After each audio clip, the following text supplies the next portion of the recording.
100 गो शहर के smart city में शामिल करा ले योजना के शुरुआत करके है। 100 करोड़ रुपया हर साल शहर के विकास करा ले। दरभंगा के में शामिल नहीं किया गया योजना में। बिहार के 5 गो शहर के शामिल किया गया।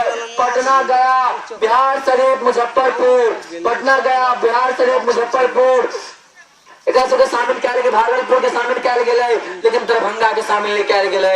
दरभंगा के किया नहीं शामिल किया गया?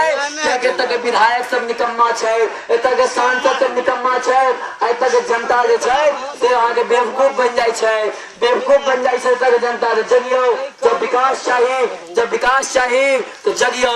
यो हमहू सब खाई छी दाना पानी, चाची हमहू दाना पानी खाइत है, हमहू सब दाना पानी खाई छी, हमहू खाई छी दाना पानी, नहीं खाई छी हम घास। दरभंगा पूर्णिया में हमरो चाहे सिटी स्मार्ट। अगर अहाँ सब दाना पानी खाई छी, अगर अहाँ सब दाना पानी खाई छी तो अहाँ के विकास चाहिए, अहाँ के विकास चाहिए तो स्मार्ट सिटी खुलवाओ। अपन शहर के स्मार्ट सिटी में शामिल करो, अपन शहर के स्मार्ट सिटी में शामिल करो।